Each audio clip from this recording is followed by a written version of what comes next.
We're live. Okay. We are live, yes. Elder Sundayi, thank you very much for coming through. It's a great pleasure to have you as one of my people that I can talk to. Thank you for honoring this invite, and I look forward to our conversation tonight. I just want to apologize to our audience. We took a little bit of time because we were struggling with a bit of technology, and we got to learn a few things. The BBTs in this room. Yeah. For sure. Yeah. So thank you very much for coming through. And without wasting any more time, can you please just tell us a little bit about who you are, where you come from, and what it is that you do? All right. Good evening, everyone. Apologies again for the late start. My name is Nathan Sundayi. Originally from Harare, born and bred in Harare. Moved to South Africa about 22 years ago. I'm a professional architect. I think we'll go into deeper later on what is an architect and all that. But I'm an architect, a professional architect. I think we'll also look at, the difference. What's the difference between an architect and a professional architect? But I think in brief, yes, for a start, that's me. I'm married, Sister Chi, and the audience here from Santon Church, then the Lord Sister Chi, with 4 kids. And in private practice, I run my own firm. In brief, that's it. I think when we get more into it, and then I think we'll share more details. Thank you very much for that beautiful and brief introduction. So I'm sure you heard me saying Elder Sundayi, and he's saying Sister Chi in his introduction. So we go to church together in Santon. So he's my elder at church. And it's kind of difficult to break out of character. To call him anything but Elder Sundayi, because that's what I refer to him when I call him at church. So just bear with me when it comes to that. All right. So can you tell me about your childhood? Did you have any dreams to become an architect, or what is it that you thought you were going to be when you were growing up? Yeah. I think for typically someone my age group, growing up, my family wasn't, I wouldn't say we were well off. I think maybe lower middle class, born and bred in a ghetto, in a high density area. Went to school, primary school there, only went to what was called in Zimbabwe Group A schools in high school. So I think because of that background, one sort of like I grew up not really knowing what I was really going to do until maybe later stages of high school. But yeah, to answer your question long and short, I really didn't know exactly what career path I was going to take. And I think when we discuss more, you'll find that I actually tried, or I actually was involved in different careers prior to architecture. So I'm sort of like a late bloomer, so to say.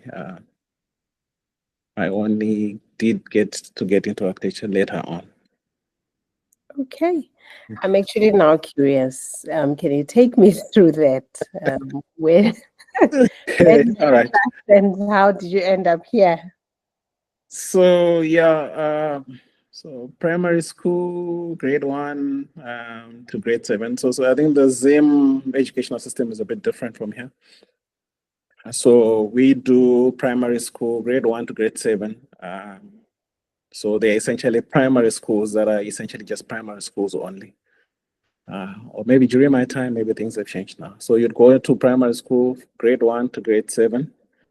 And then, so I essentially went to school in a sort of like high density setting. And then when I got to high school, I went to a technical high school.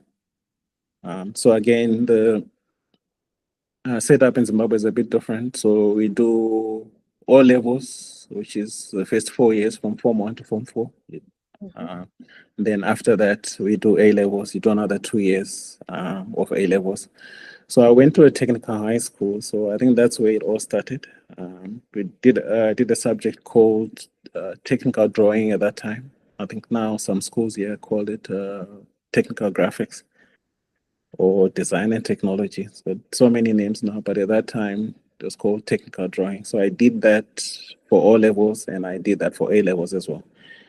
So I think that did set some kind of a background in terms of a career path. But I think it was only later on when I was doing A levels, I moved schools. So they are next to each other. For those, maybe there's some audience here from Zimbabwe. So I went to Alan Wilson High School, Form 1 to Form 4. And I moved next door to Prince Edward School. So I continued, did A levels, and then. But the good thing at Prince Edward High School is that there was a lady that did career guidance, or so to speak, job placements. So because of the technical subject that I was doing, she organized some job placements for I think when I was in upper six. She organized some job placements and went to the first one with other people. I didn't make it. So then she organized another for another different company, and then I got a job there. But it was a company that makes tobacco processing machines. So I think some people here would know that tobacco is one of the big crops that are grown in Zimbabwe. So this company used to make tobacco processing machines. So I worked in the drawing office. So we produced drawings that are used in the factory to make tobacco processing machines. Okay. So I stayed there for a while. Then an opportunity arose through City of Harare. Went for an interview there. Then I got I was taken in to go to Polytechnic. I think what they now call it in South Africa, they call it University of Technology. So your DUTs, TUTs, yes. To do civil engineering. Oh. Stayed there. I didn't stay there for too long. Went for an interview in with what's the equivalent here for public works. They were recruiting. It was various disciplines. I think maybe we'll get into detail the different disciplines in built environment. Went for an interview. They were recruiting for British Council scholarships. I didn't make it.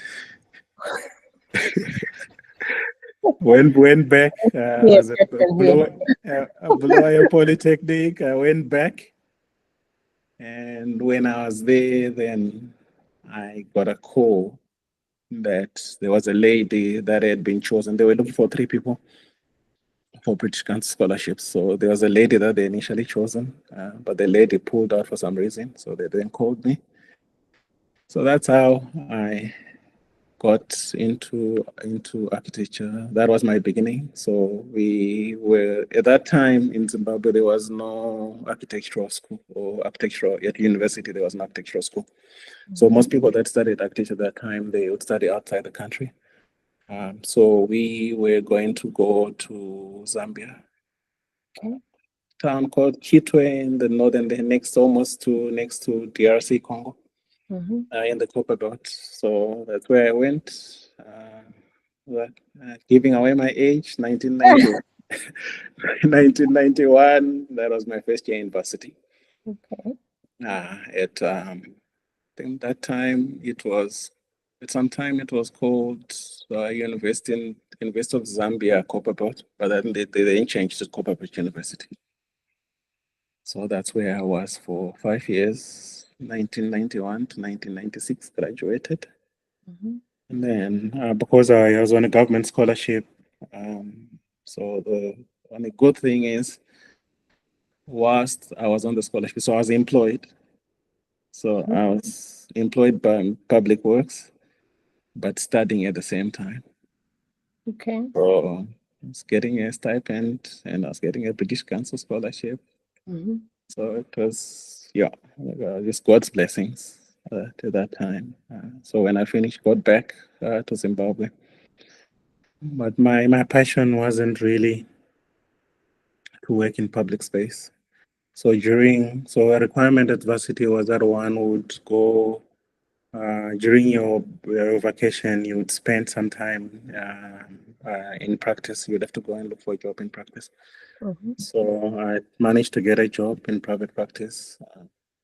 So when I'd finished, when I got back, I only stayed a couple of months in government. Then I went back to private practice.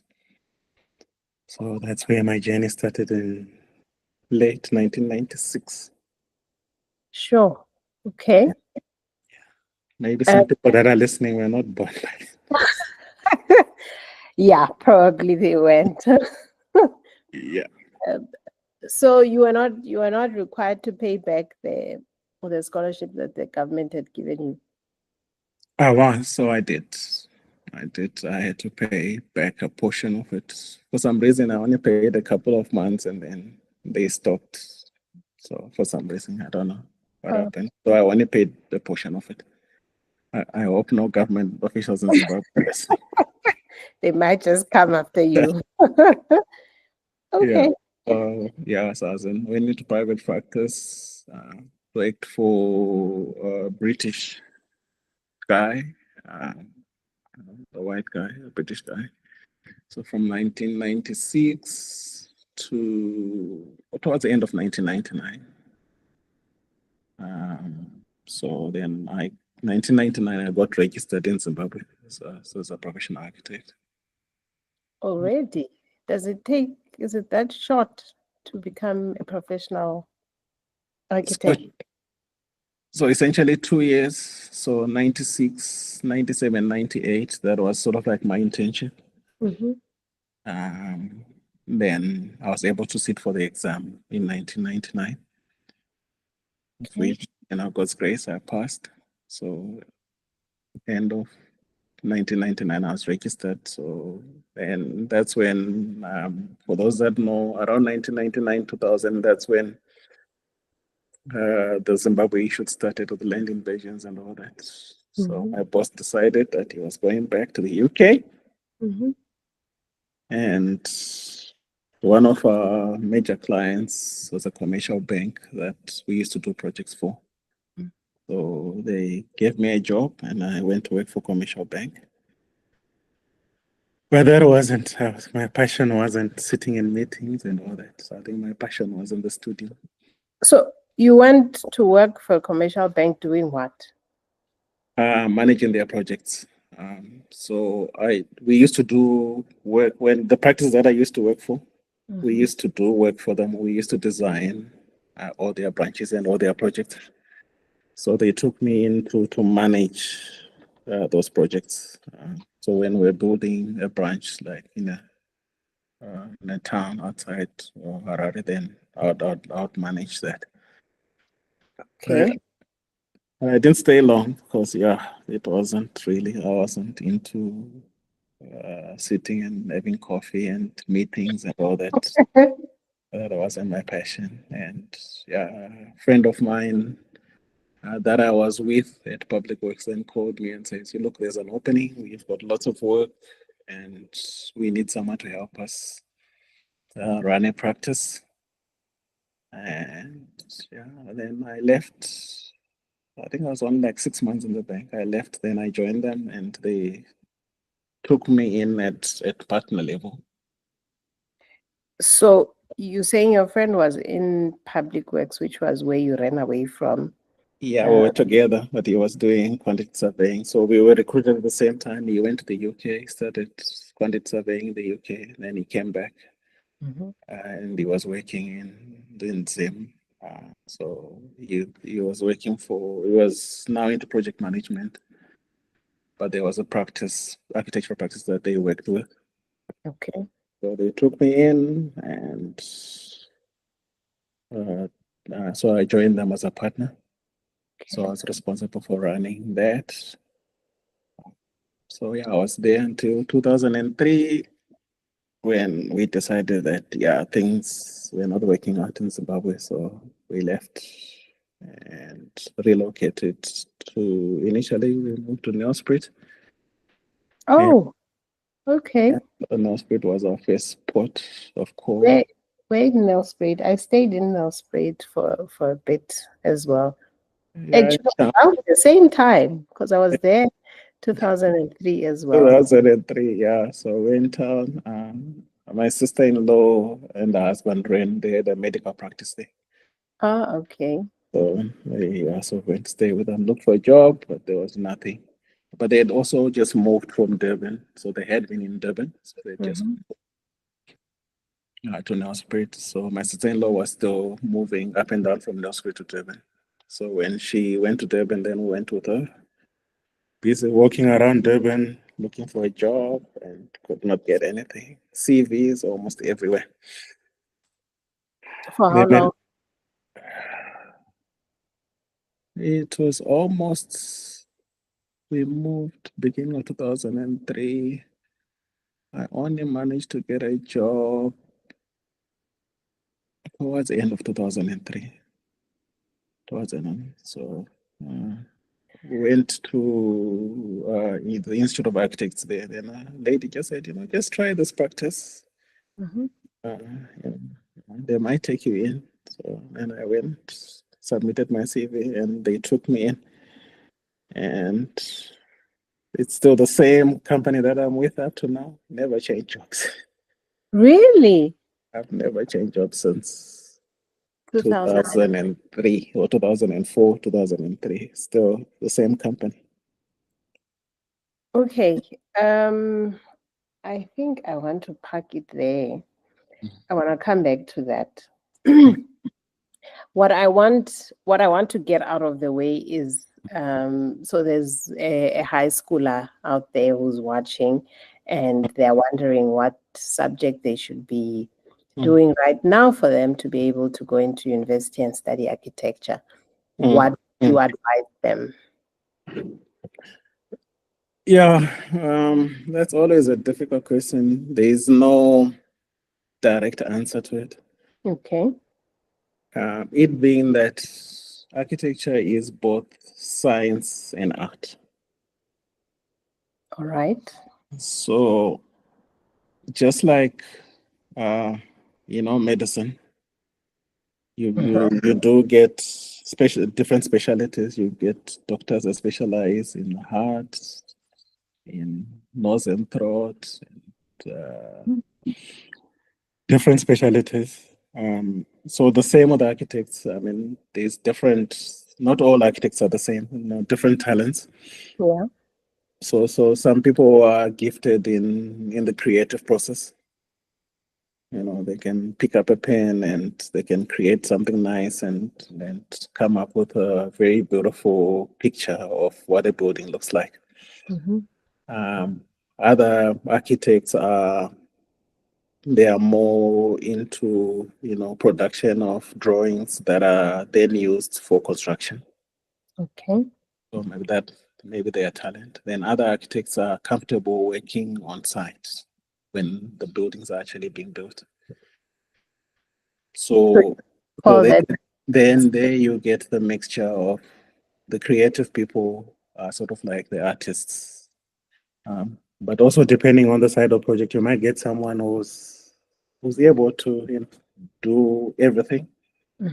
But that would be maybe on a smaller size project. But obviously on bigger projects, you would then get different people or a number of architects on the same building.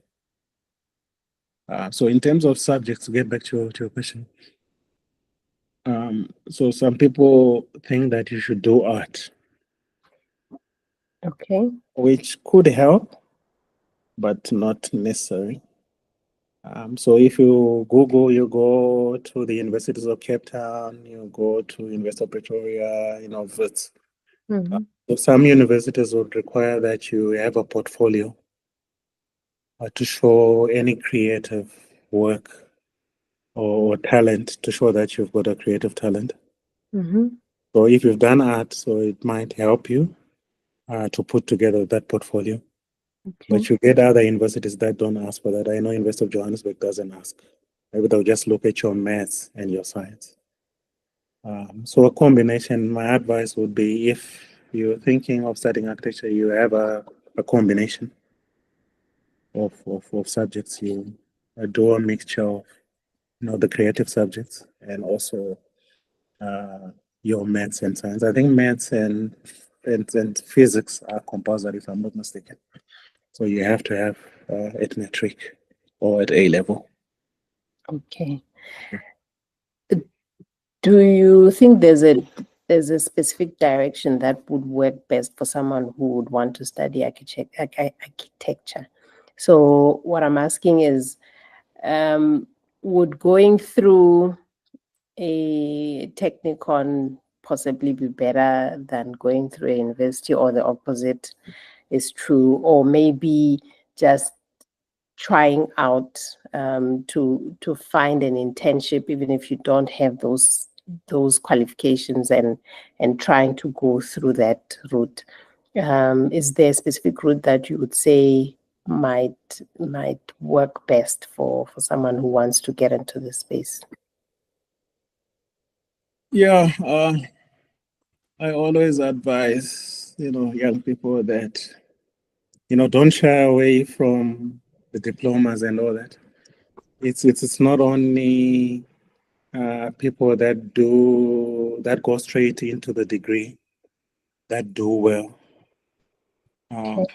So if you find that when it comes to your professional registration, when you get to that stage, there's different categories that you register.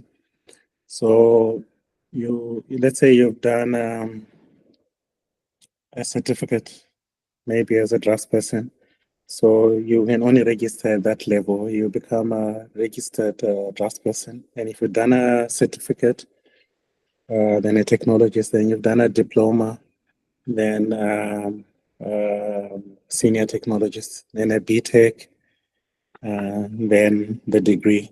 So there's those different levels of registration. But what's interesting is that after a number of years, you can actually upgrade to a higher level of registration. So the higher level of registration allows you to work on more complex buildings. So you might start off going to do a diploma. You go to your TUT, UJ, Durban University of Technology. I think there are about 10 universities of technologies in South Africa. Yeah. So you go there, you do your diploma. I think it's 2 years, 3 years. Then you do your internship, and then you're finished. So you can either then go and do your degree if you want to do a degree. After your BTech, they will do an exemption, or you can go straight into work. You do your professional exam, you get registered as a technologist or a senior architectural technologist. But it doesn't stop you later on to actually upgrade that to register as an architect. So the route into practice is varied. But it's also not limited to that. So we're only talking working in private practice. But there's also opportunities in public. As we say, there's public work ministry, there's municipalities, there's academic. I mean, you could use the academic career. So there are many paths that you can take, depending on what you think your strength would be. So I would say you shouldn't get discouraged if you're not accepted for a degree. I think the good thing that has also come up in South Africa is that I think there are 2 or 3 private universities. I think there's one in Midrand and there's one in Pretoria. I think if you Google there, you'll find one, the universities. So there's also private universities that have come up that can also do. I think there's one in Cape Town. So there are many routes that will get you to the same place. Just that it will take you a number of years. So one shouldn't really despair if you don't accept it into a degree level program of study. Okay. Would you say there are specific universities that you would say these are some of the best that people could possibly go into for them to be more employable? Yeah.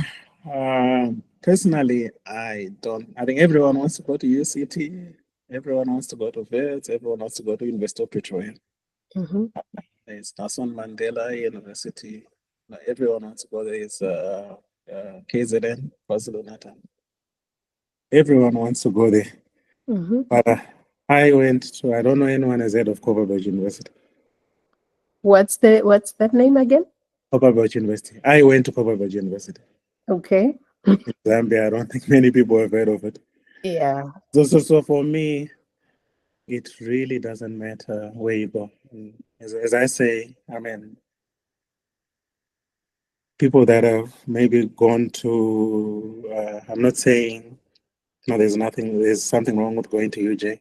So someone that has gone to UJ, depending on what path they follow after graduation, might actually do a lot better than someone that went to UCT. So it just depends on what path that you take. All right. Talking about the different paths, can you speak a bit about what those paths could be for someone who's interested in possibly going into architecture? So I think we touched briefly on it. So the entry level would be for one to do a drafting course. I think those private institutions that I've mentioned, one can go there, you do a drafting course. That will be sort of like your entry level. Then you can do a certificate, I think there as well, the same institutions.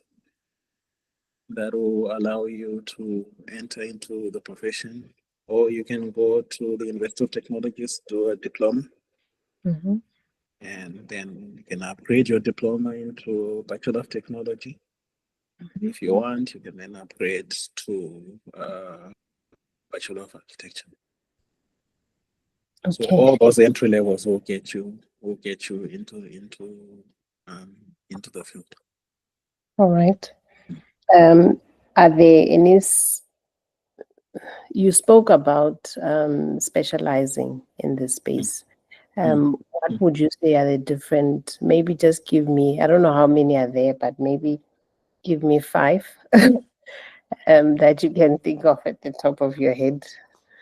Yeah. I wouldn't say specializing as such, but you do get here in South Africa practices that only do health facilities. Okay. They only specialize in doing clinics, hospitals, and the like. Right. That's their specialty, but doesn't mean that they don't do other projects, but that's what they specialize in. You could get others that only specialize in doing educational facilities, so they only do schools, universities, and all that. Okay. But yeah, I think in this economy, it's very rare to find someone that they'll say they only do One certain thing. certain Yeah. type of projects. Although they might have more experience, Mhm. I find there might be practices that we've got more experience in doing shopping malls, Okay. and so yeah, that sort of thing. But yeah, I think not really specializing like like doctors would say, I'm a dentist and I only do dentistry. So be as honest as possible. Would you advise any child at this day and age to study architecture? Most definitely. I think it's the most fulfilling career that anyone can undertake. I would equate it to your mother when you gave birth to your first child. I mean, the joy that you experienced. I think it's the same level of joy that an architect experiences when a building is complete. It's like, the thing that you put on paper, and when it's built and you look at it and you say, this is my product, this is what I've done. I think just the satisfaction that you get from that, I think it equates to, giving birth to a child. But having said that, um, architecture, I think if you Google, architecture is one of the most difficult uh, professions to study at university. Is it? That's, yeah, I think one needs to like total commitment. Because what they teach you there is the pressure that you will experience in real life. So it's hours in the studio um, when others are having a good time. So you find yourself you haven't bathed for a couple of days.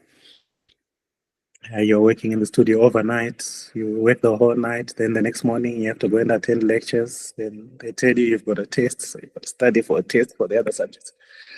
So without scaring people, but I think at the end of the day, all they're doing is preparing you. Because when you start working, clients are going to put you under pressure. They want their project done within a certain time frame. Mhm. So you have to work. Um, it's not really one of those professions that sort of like 9 to 5, so to speak.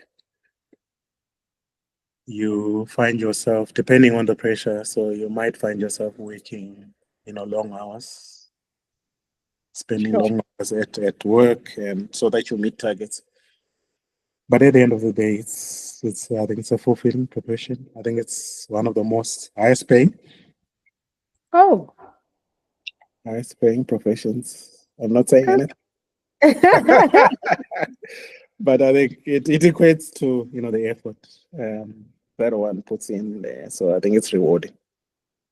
Okay. It's a All right. rewarding profession, but obviously anything that's rewarding goes with you know what you put in and then what comes out. Okay.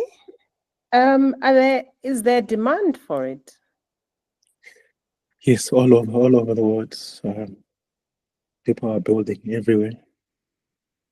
In South Africa has slowed down a little bit, but I think there's a lot of construction overseas, Middle East. About the Dubai's, Saudi Arabia's, Mhm. to Canada, Australia, all over the world. There's huge demand for architects. Like I said, it's not only in practice that one is able to get a job, even in the public sector. Mhm. There's municipalities. We mentioned academics. If you think you're gifted or the gift of teaching, you could go into teaching as well, into research.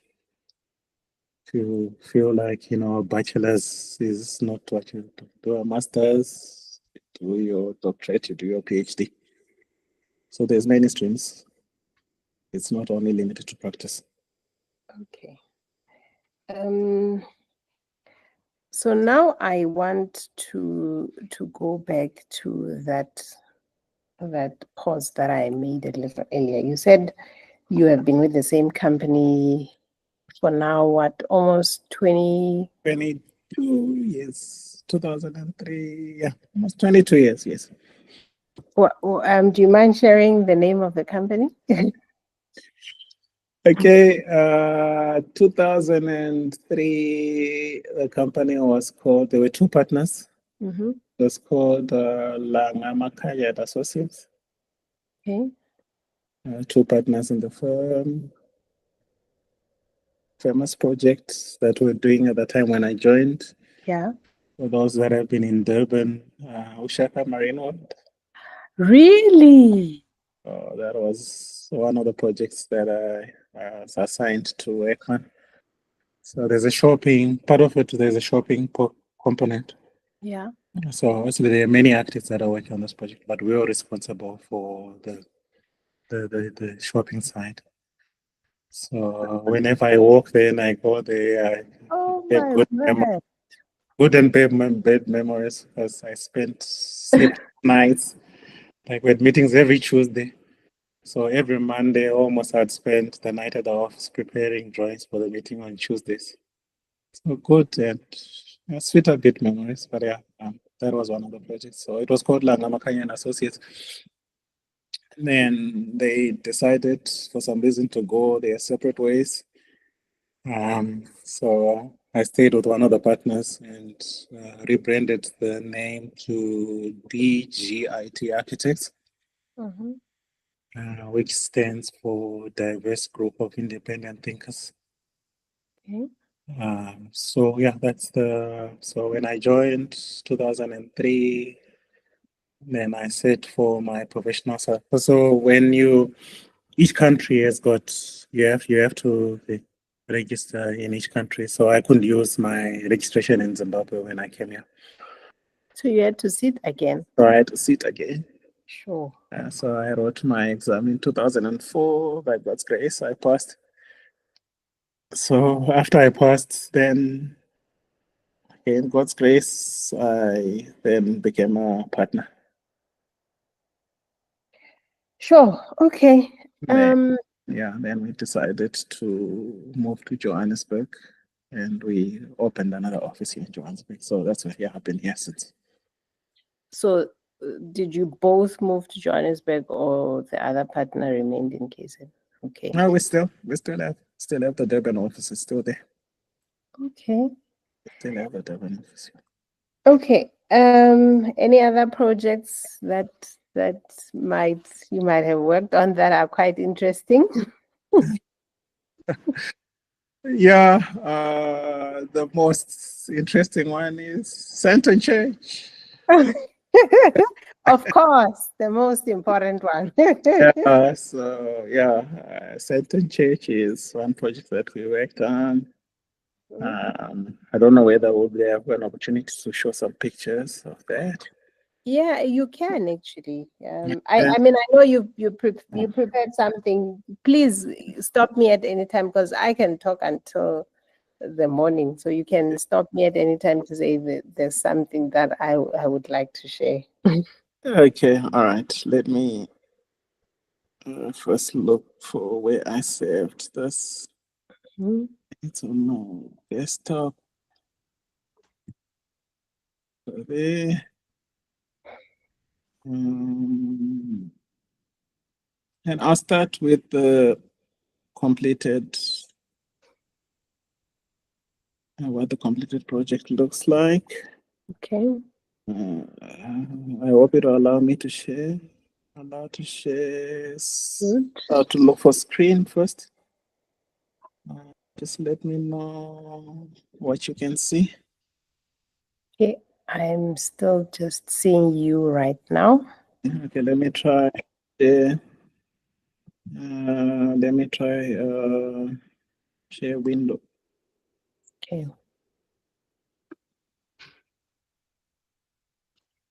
Share this window. Yes. There we go. There we go. Yes. Yeah, so that's Santon Church. All right. It's still saying you are. Yep. Sorry, come on. I'm saying it's not, it's still just showing the window, but it's not showing it's not showing center. It's not showing center. It's saying you are presenting. If we do that.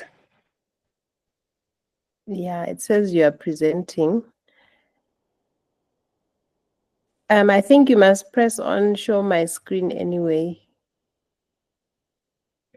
Trying to look for that. I see it says stop presenting. Okay. All right. Whilst you're still figuring that out, how difficult is it to become to become professionally registered? Like, I know someone who used to get goosebumps when they thought of sitting for their professional registration exam. So how nerve-wracking is it? Yeah, so what happens is when you finish university, so you have to do an internship for 2 years. So that internship prepares you for the exam. So you'll be working, your internship, you'll be doing it under a person that is registered. So they'll be guiding you. And there are seminars that you attend that prepares you for. There's a huge file that you can get that prepares you for that exam as well. Yeah, it's not an easy exam, but it's doable. It's doable. All right. Are you winning there? I tried several things, but I don't think it is in something else. Yeah, I think allow. No. So entire screen. It's just giving me a lot of other. Yeah, I can see that. I'm also not sure what's going on. And All now, right. Yes, finally, it's showing now. there Yes. we go. So that's Santon Church. That's a 600-seater. So that's the main building in the background, main entrance on the right side. And we've got some classrooms here for Sabbath school and all that. Let me see if I think I've got some other pictures. Different shot a bit in front. And that's the main entrance. How long did it take you to design this? Design is a process. Okay. Design is a process. You won't get it right the first time. So you put something on paper, you reflect, you look at it, and maybe you start again, work on something else. I think this took us quite a while because let me look for the images that we were producing.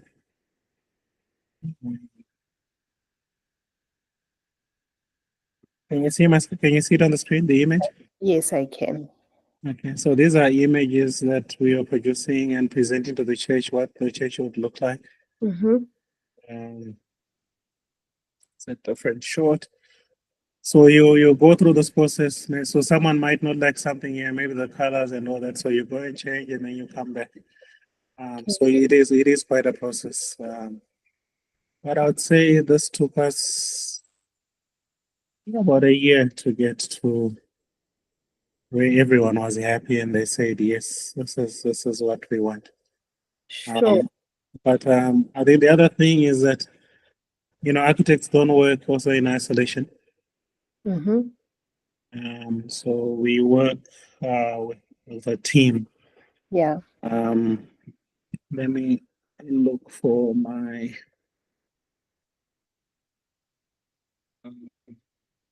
this. Confirm you can see my screen? I can see it, An yes. Excel spreadsheet. Yes, I can. So architects don't work on their own. So although in terms of the design, we take the lead. Yeah.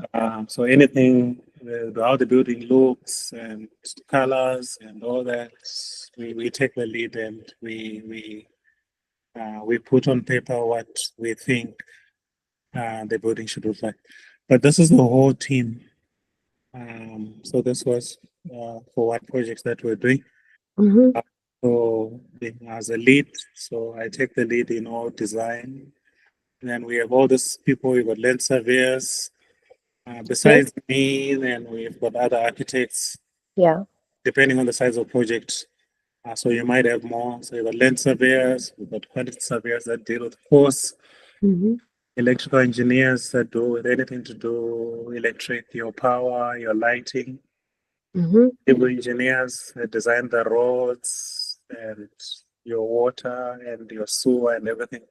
Mm-hmm. Health and safety, they look after health and safety on site whilst you're building. Okay. Structural engineers, they make sure that the building stands, all your columns, your beams and all that. Yeah.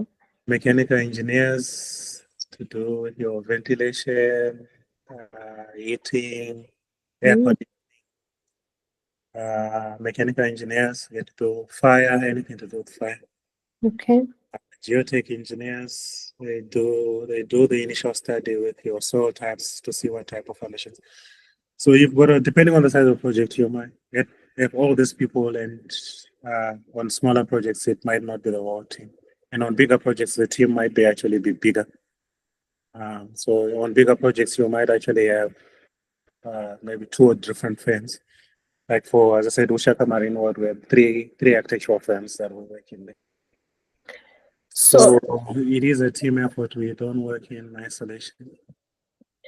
Okay, so what I'm getting is that your work does not end when you present the drawing to say this is the final drawing. When does your work actually end? Yeah, so the architect is the first person at the beginning of the project. So traditionally, it's a certain church when they wanted to build the church. So the person traditionally that they would approach is an architect and say, look, this is what we're thinking. They would give him an idea, a brief of what they intend to put up.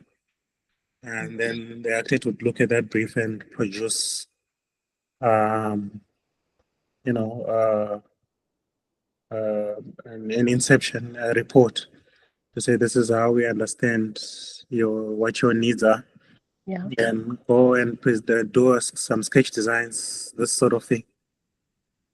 So would go and produce this, but at some stage would bring in the structural engineers. Yeah. So although I'm thinking my column should be round and what size they should be, structural engineer will then come and say, okay, fine, maybe your columns are too small. We need to make them this big. So all the other engineers will then come in and put their inputs. The electrical engineers will say, we require so much power. Mm-hmm. The quantity surveyors will say, okay, certain church would say, we've got 20 million rand. But when the quantity survey actually costs this thing, they say, Mr. Architect, your building is costing 30 million rand. Sure. So we then have to maybe go back and see where we can make saving. So that's why I'm saying it's a process. You go forward, you come backwards, you go forward and backwards. So it is rather a team effort, but the team leader is then the architect that helps to put everything together. And then when you present the drawing and it's accepted, is that where your work ends, or you still are involved as they are building, the construction is happening? Are you still involved in that?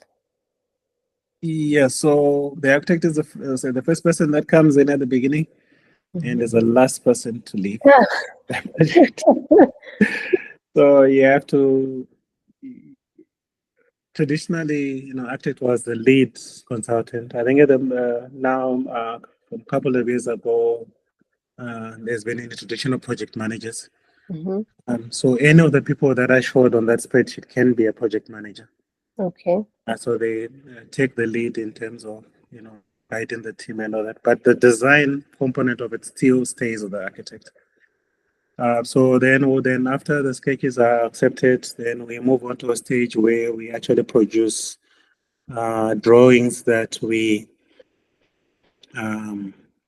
use to produce a tender document. Or the QS produces what are called bills of quantities. Yeah. And that we then give to a contractor to price. If we go out in the market, we give to a number of contractors to price. Then they come back. If they're happy, the client is happy with the price that they receive, we then move on to produce what we call construction drawings. So they just become more detailed from sketch designs. There's more information on those drawings that allow the contractor to build. If everything goes well, we move on to a stage of construction on site. So the architect is still the lead, then they chair all the meetings. We have site meetings, maybe every fortnight or every month. We meet on site, we check on progress, we check on quality until the project is finished. So if it's the project manager, then they are leading that process until the project is complete. When once the builder is building, we're obviously monitoring quality. Not only progress, but we're monitoring quality. And when they finally finish, we do another inspection. When everyone is happy, the contractors are attended to, then we hand over the building. Sure. That sounds like a lot.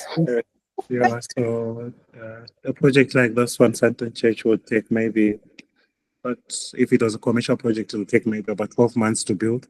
So at the end of the 12 months building, we hand over to the client, then we wait a couple of months to see if there are any defects. We come back again, check, do another inspection, see if there are any defects. If there are defects, contractor comes back and finishes. And we wait for a year, check if there are any leaks and any more defects. The contractor comes back to finish, and everything is fine. Then we close the project, we prepare a closeout report, and then that is the end of the project. But even after that, we wait another 5 years, what we call a defects liability period. So within those 5 years, if any major defects arise, then we'll then call the contractor to come and fix again. Sure. And after that, then we are. Yeah, okay. It sounds like a really long process. It sounds like a really long process. I just want to know, what does being a professional engineer then mean in a project like this one, for example? I mean, engineer? No, I mean the architect. Architect. What does that what does that mean? What weight does it carry? Yeah, so you're responsible for the design. Okay. Right. So all the other professionals that I mentioned are also design consultants, but they are only focusing on their trade. Yeah. So the electrical guys are focusing on the electrical. But the architect has to take their drawings and coordinate them with the architectural drawings. So let's say, there's a ceiling. So the electrical guys will place their lights where they'll design and make sure that there's enough light in the building. But the architect has to take those lights and coordinate them. Say the mechanical engineer has done air conditioning. So the air conditioning outlets and retain air and all that. So there's that thing. The architect has to coordinate. On the structural side, they take the structural engineer's drawings, put them into your drawings. So you're basically responsible for the whole building. That's why even if when a building falls, people ask, "Oh, is the architect?" So they forget that there was a structural engineer who was responsible for designing the columns and all that. So that's how much responsibility there is. So at the end of the day, the product essentially is and the responsibility is the architect. So everyone is looking at you. I can imagine that that's a lot of weight. Have you ever had any buildings falling? Fortunately, God's grace, not yet. And hopefully never. But yeah, you do come, a lot of challenges. There's being the lead consultant, I think everything is on your shoulder. If the contractor is not performing, everyone is looking at you and say, why is you also.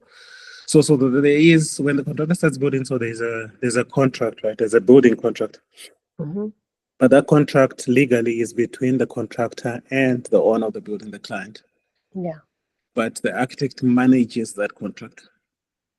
So there is that added responsibility that you are managing a legal contract that's between two parties. And the challenge there is that one of the parties is paying you. but you have to maintain a level of partiality into it. So yeah. So there's quite a lot of challenges. And yeah, when defects arise, later on, everyone is looking at you and say, so there's the project that we did. So I don't know if some people might be aware of it. So in Tshwane,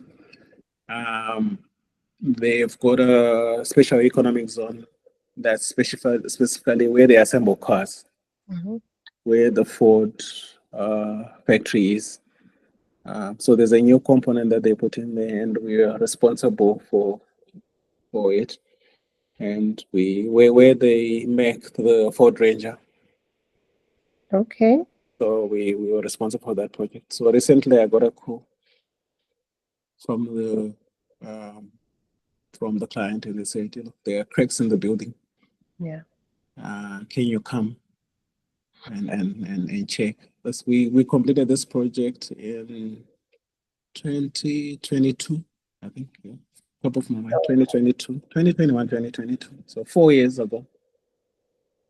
So I got an email, come and have a look, we've got cracks. And I was like, cracks? So if there are cracks, then it's nothing to do with the architectural. So we need to speak to the structural engineer and advise. It says, no, they're cracking where they are tiles. So it might be the way that you specified your tiles and whatever. So we had a heated argument. I said, it's surely it's not the thing. But yeah, those are some of the things the challenges that you'll meet. Sure. Okay. That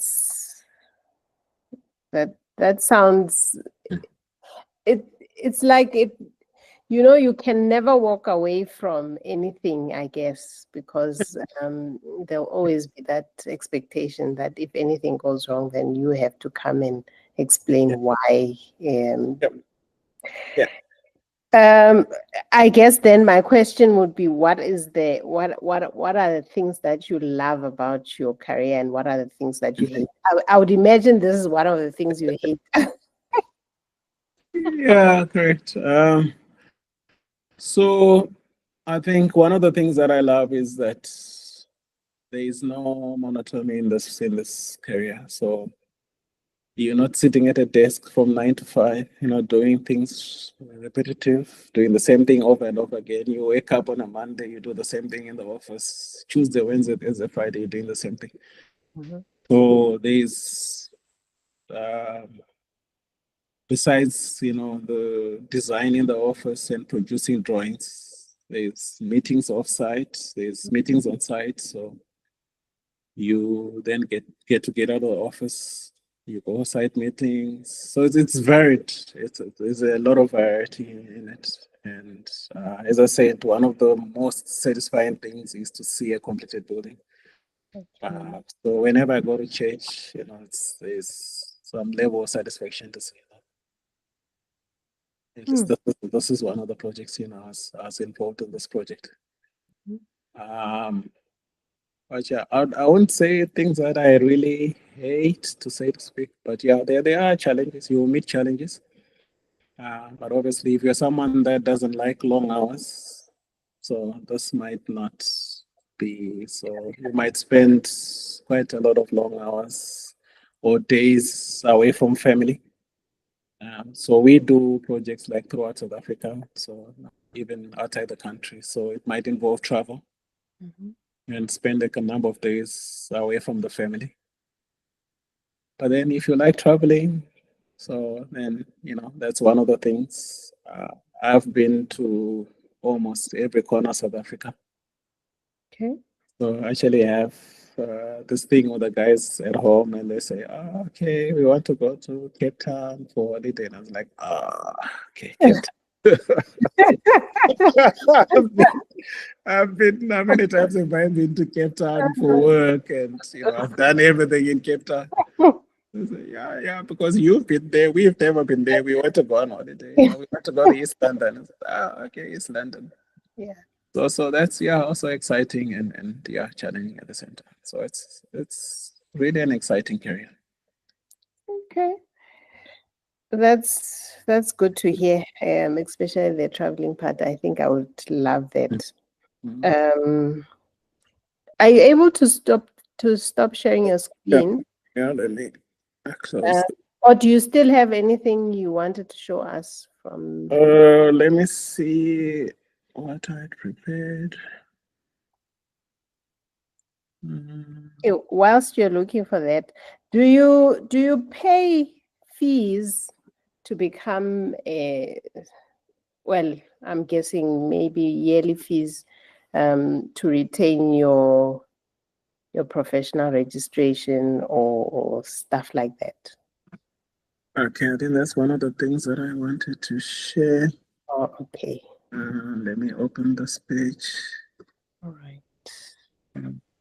Then let's find the page. Okay. Let's try and make it a bit bigger. Okay, there we go. Mhm. So, architects, as I say, we don't work in isolation, right? Yeah. So we are part of what is called the built environment. So anything built, either it could be your buildings or it could be your roads and any other infrastructure projects. So that's essentially is a built environment. Mm-hmm. So it is regulated, Okay. just like, doctors are registered with the Health Profession Council. Yes. So in the built environment, there is a overall regulatory framework that's called the Council for Built Environment. Mm-hmm. Offices in Pretoria. So they are the body that policies all built environment professions. Yeah. Uh, but within the built environments themselves, they are different. These the ones in yellow. Yeah. So there's councils that regulate particular professions. Mm-hmm. Like for architects, there is this South African Council for the Architectural Profession. So they regulate the practice of architecture in South Africa. So that's when you write your exam, it's the exam that is set by SACA. So annually you pay, there's an annual fee Mm-hmm. that you pay to keep your registration.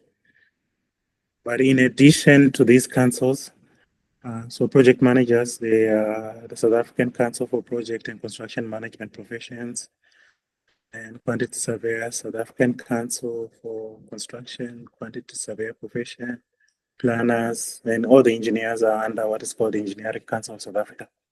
They fall Mm-hmm. under there. But under this is regulatory bodies, right? But they are also voluntary bodies. Like for architects, there is a South African Institute for Architects. It's voluntary, so you don't have to join them, but it's like a club. You also pay annual fees. So each province has got a division or provincial body for the Institute of Architects. So the Gauteng one is called Gauteng Institute for Architecture. and KZN Institute for Architecture, but they are all branches for the South African Institute of Architecture. So you also pay an annual fee to be a member of that club. What do they offer? Like what's the benefit of joining that institute? So the primary, when it comes to the regulatory bodies, their primary duty is to protect, the interests of the public. Just like doctors, just to make sure that, when doctors are in practice, that they do things that are ethical and all that. So they monitor that. So they sort of like police the practice of architecture in South Africa. That's this body here. Okay. But to the voluntary institute, so it's like a club. So you maybe meet once every month. You share ideas. You also do. One of the things that you must do every 5 years is you need to renew your registration. Besides paying the annual fee, you need to do CPD, continual professional development. There's certain things that you must do. So the clubs, they introduce CPD courses that you attend, and you accumulate points that you then at the end of it, every 5 years, you then use those points to renew your registration. Okay. Is it also like a networking space, I guess, for architects? I would imagine. I mean the voluntary one, that is. Yeah, correct. So some of the people that offer these courses are actually architects. Okay. So someone might have an interest in practice, in practice, management. So they can prepare a course in practice management, and then you attend that course, then you get your CPT points. Okay. Others might be what topic? Others could be technical, or others could be contract management. They are standard forms of contracts that we use. So some architects, like that might be my interest in contract management. So I can offer teach other people,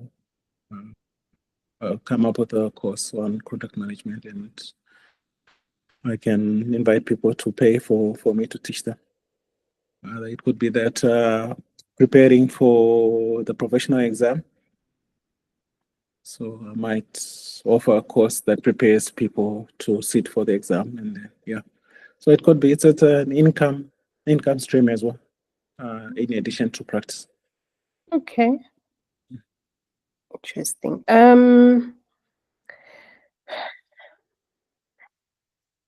I want to be a bit controversial, so I want to ask how how is this the space that you are in terms of the current political climate that we're finding ourselves in? Are you finding that you're still finding work to do in South Africa, or it's becoming more challenging? Yeah, it's an interesting question. But I think with so most of our work has been public work. So we do a lot of schools, we do clinics, we do hospitals, we do community buildings. But over so one of the things that indicate whether an economy is doing well is the number of cranes that you see out in the streets, right? Yeah. So the fewer cranes that you start seeing, then you know that an economy is not doing well. So in the public domain, I think the past 2 years, it's been very difficult. There is virtually not a lot of work going around for practices that were reliant on public work. But I think with the experience, in particular for our practice, so we now one of the things that we're doing is looking in the private space. We're also looking like outside the country.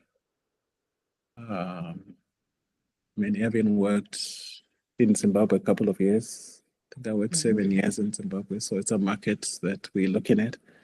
Also looking at, certain countries around here. So I think one has to adjust and not, as they say, put your eggs in one basket. Yeah.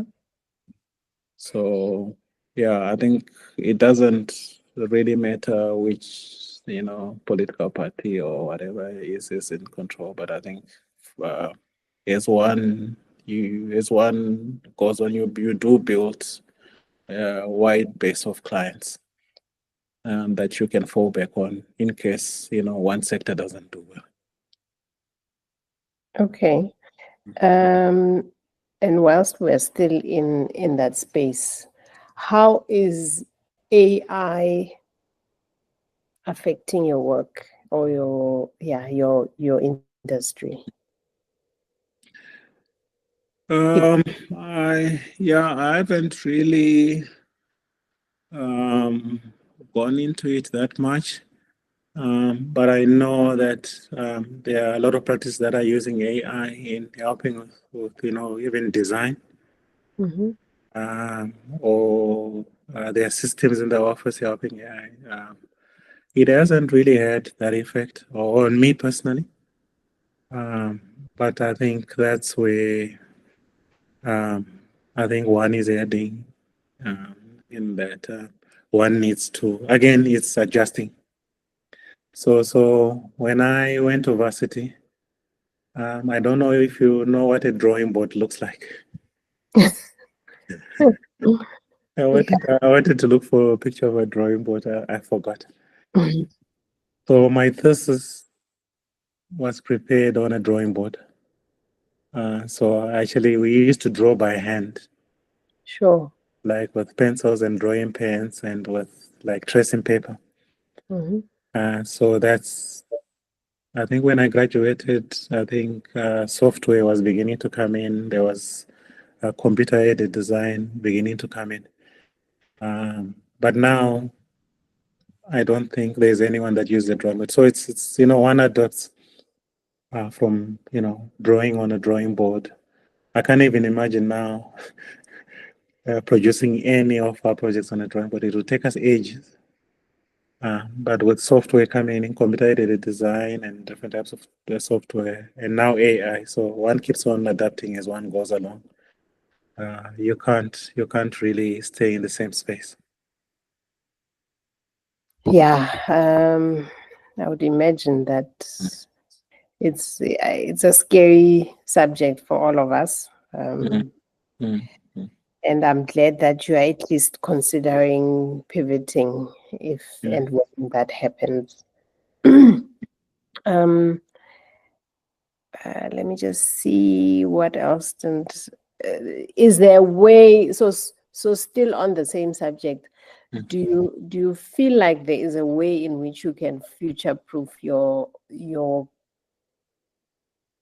this career for yourself or even for people who are still up and coming? Yeah, I'd say, for myself, obviously, succession planning. Okay. So the work that I do now is very different from the work that I did when I came out of varsity. So How? I hardly do. So I don't draw. Okay. I think I stopped drawing like 20 years ago. Oh, no, when I moved to Durban, I was drawing a little bit. I think, yeah, 20 years. So I what do you do then? I, I manage. I direct. Okay. So you So I you always tell the guys that I work with that, guys, my job is to go out and look for work. When okay. I wake up in the morning, Mm-hmm. I'm thinking, where am I going to get my next project? That is my work. So if I fail, to bring new work, that means the practice is going to fail. Yeah. So I look at, I check what the guys do, discuss with them, share ideas. Then clients, if there is meetings that require me to go and meet with clients, I go to those meetings. If there's site meetings that require me to go, then I go and meet. So basically, yeah, that's what I do. Okay. Mm. So would you still be able to do it? Would you still be able to draw if you were required to? Are you still gonna share something on the screen? Um, no, not really. I think I've shared a completed project. Okay. Maybe just one small little thing. All Okay, when right. we're doing the church, we actually made a model. I was looking through my files. No. Okay, this is what it looked like. Oh yes, back in the That's day. yeah. So we used to sit under these trees because overflow from the church there. Yeah. So where the trees are, and this building on the left, that's where the new church is now sitting. I wanted to share. When I was looking through my files, we Mhm. actually made a model. Oh, that's an actual Yeah, physical. it's a Oh, physical model. We made a model of the church. So that's yeah, part of presentation skills. This is better for lay people. It's actually easier for them to see this. They appreciate it more than then even maybe the 3Ds and everything. So yeah, so on some projects, yeah, we do make models. And there are also some people that only specialize in making models. There are actually companies that only make models, architectural models. really. So you can actually approach them if you have the money, they'll make a model for you. So someone studies architecture and this is just what they specialize in. Correct. So they just say, look, I'm just going to go into making models. So they engage with, and other architects, they just do three-dimensional drawings. So you can actually engage them and say, do a three-dimensional for this project for me, and that's all they do. Interesting. Very, very interesting. Yeah, I think that's all. That's all I wanted to share. Oh yeah, I was asking you, would you still be able to you can close Sure. the screen if you Let me. I don't know. I got so many things. there. Oh shucks. Okay. He left the meeting by mistake. I think he's gonna come back in a second. Um just gonna wait for him to log back in. But in the meantime, maybe oh okay, there he is. Sorry, I thought I switched. I clicked the wrong button. Yes, When I okay. went to That draw, yeah. So it's part of that progression, right? So I mhm. said when I left varsity, I was drawing on a drawing board. So um, then moved into the early stages of computer aided design, early days. So Mhm. I was still drawing, but now on a computer. So there's various softwares that you use for design and for drawing. Then when I was in Durban, until the time that we're doing Shaka, I was still drawing. But now the software has moved. Mm. So there's software now so there's two-dimensional software where Okay. you're only drawing like the plans and things like that. But it doesn't give you the three-dimensional. But there's software now, as you start drawing, you actually start creating the building in three-dimensional. And now there's integration into managing all those things that I was talking about, electrical, the structural. There's software that you then be able to, all the disciplines that I showed you can be Mhm. able to work on one model. So the architect is working on the architectural component. The structural engineer will go there, they put their structural components. The electrical guys will put in, and you've got this one huge model for the. So for me, for like I last drew 20 years ago, for me to start learning Yeah. that software, uh, I think I'm too old for that. It will be like going back Old. to Yeah, so I tried some years back, but I then realized that for someone that's at my level, that's not what I should spending my time doing. My time should be spent on looking for work, meeting clients, business development. Okay. Otherwise, if I'm drawing, I'm sitting in the office, and come 2 years from now, there's no work. So I can't, there's software that I can't use. So it's that succession planning and getting these youngsters that are coming from university to actually work on that type of software because they understand it better. I can't even try. I have a question from one of the people in the YouTube space. They're asking if you are able to take students from Inkscape to host them for experiential training. Yeah, so Inkscape is one of the institutions I was talking about. So I've taken quite a few already, and yeah, I do take. I think they do a couple of weeks. They come in. Yeah. So I've taken quite a few. I actually have one that finished yesterday. Oh, okay. We took in a young lady. So I do take in. We can come. We can take them to site, and yeah, they can experience. All right. I guess he had you. And so don't be shocked if he says he saw you on YouTube and he's now contacting you because of that. Yeah, sure. Yeah, whenever there's the opportunity to take, yeah, we do. All right. No, thank you very We much. don't mind taking a few students. No, that's awesome stuff.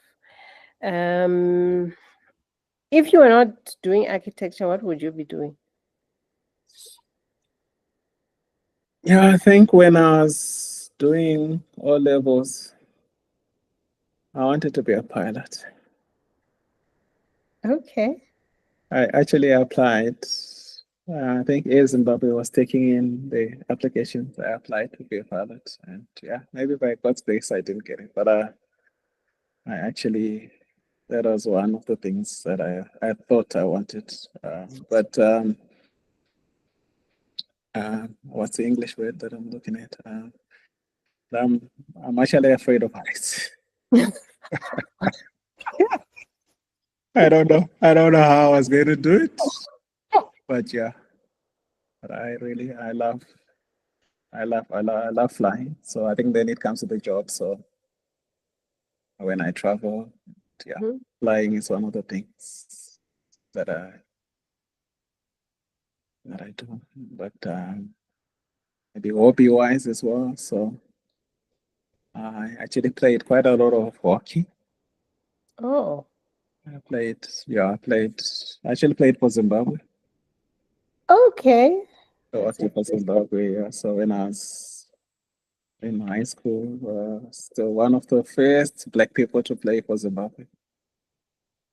Interesting. Yeah, so I played a lot of hockey. He said, yeah, work took over. Do you know? You still know how to? It's like riding a bicycle.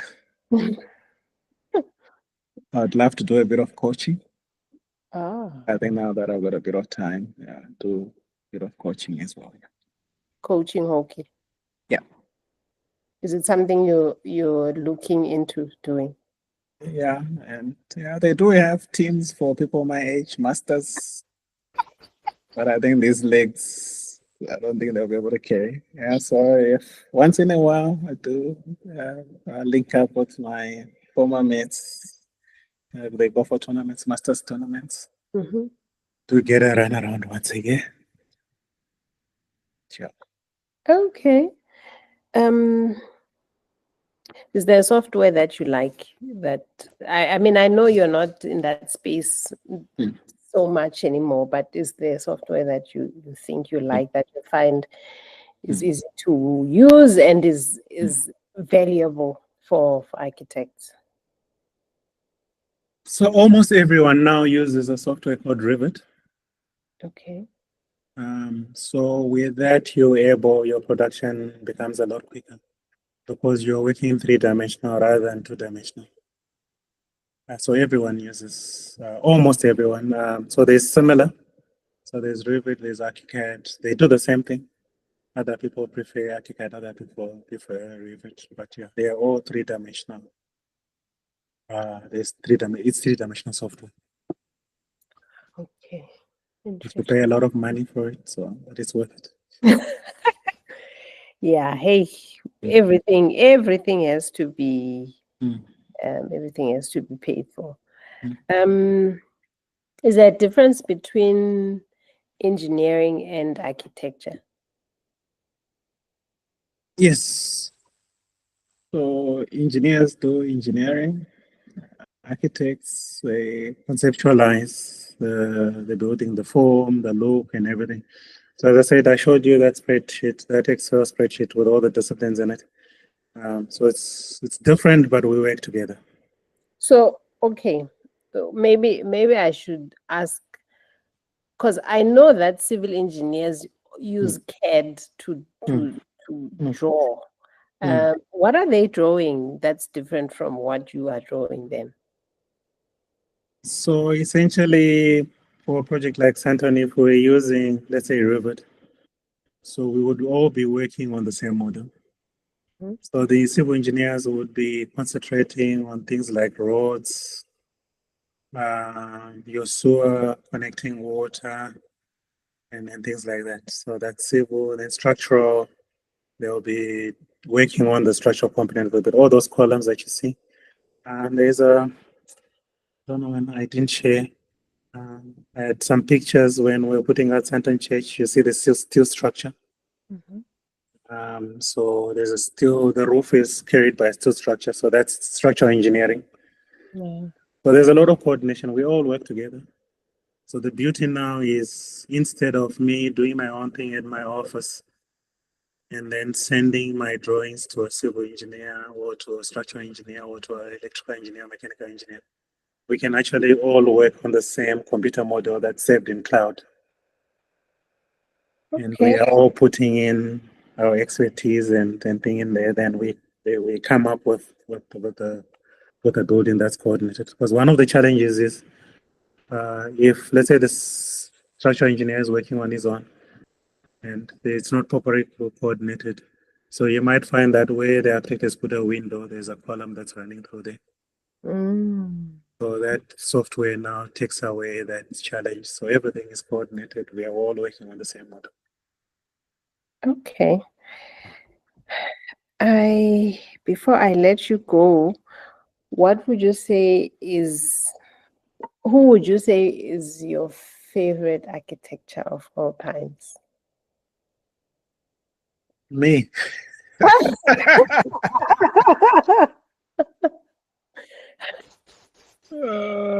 Apart from the genius that is you, and it could be from any era. It doesn't have to be. Yeah. So one of the subjects that one does in first year, it's called the history of architecture.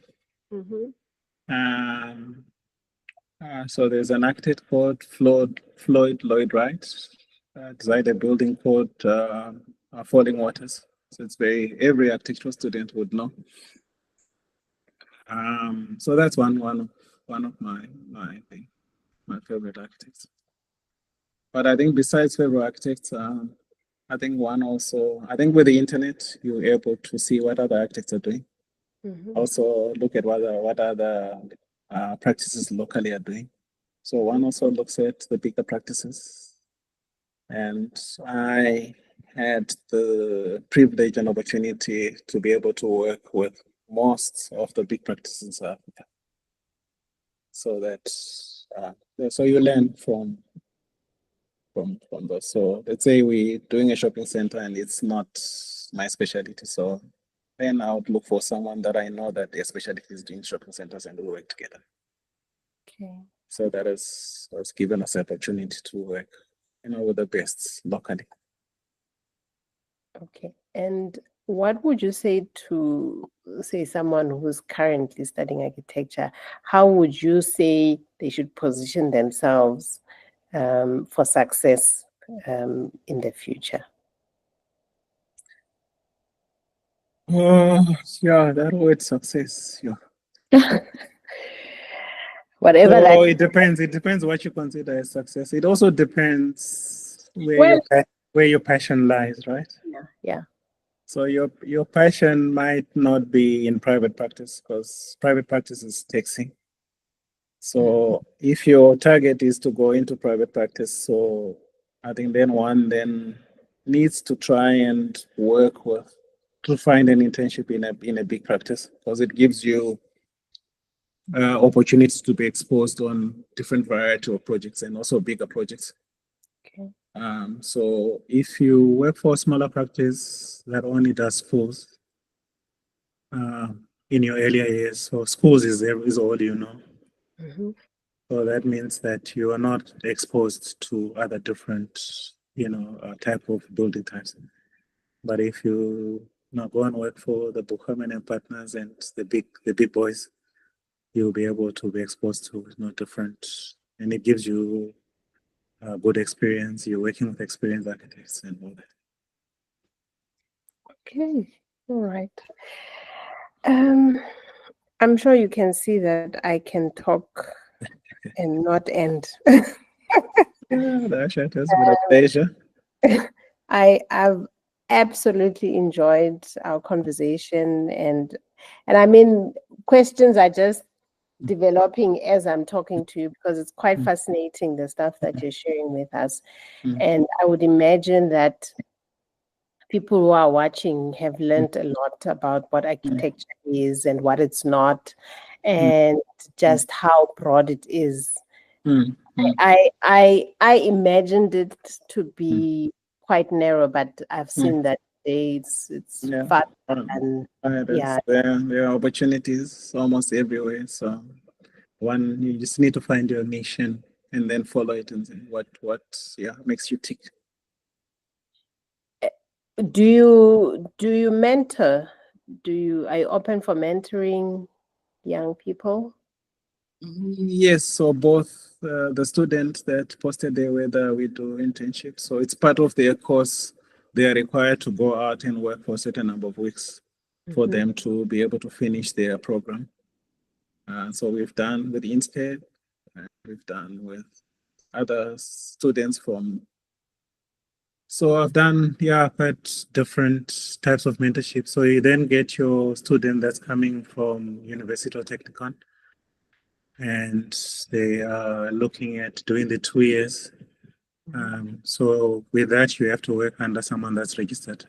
Yeah. You do your monthly training records and you upload them on the website, and someone has to check and sign them off.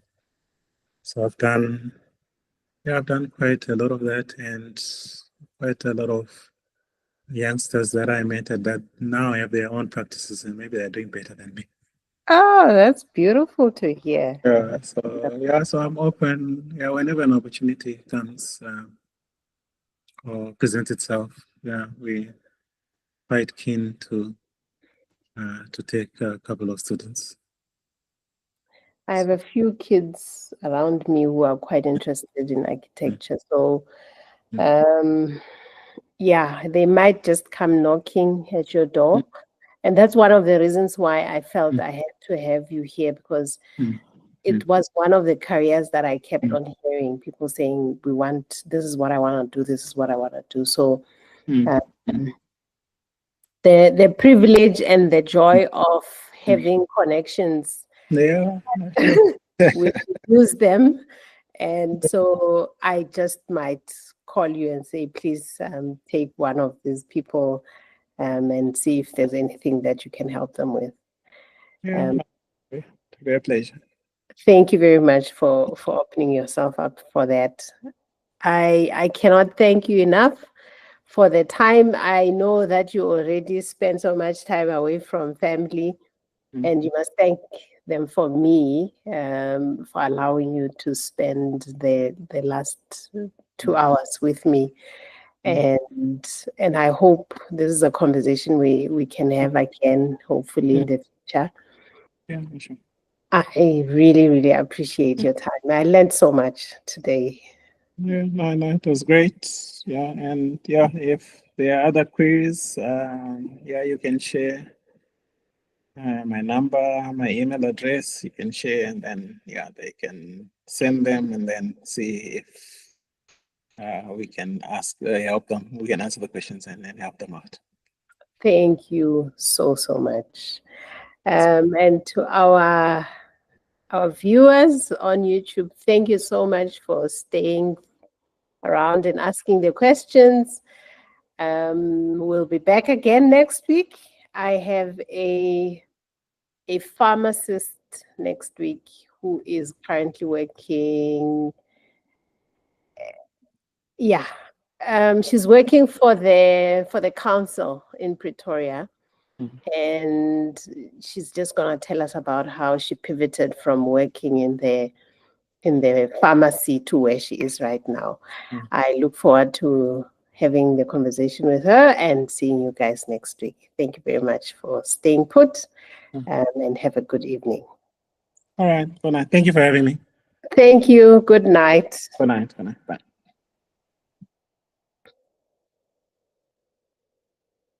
Mm-hmm.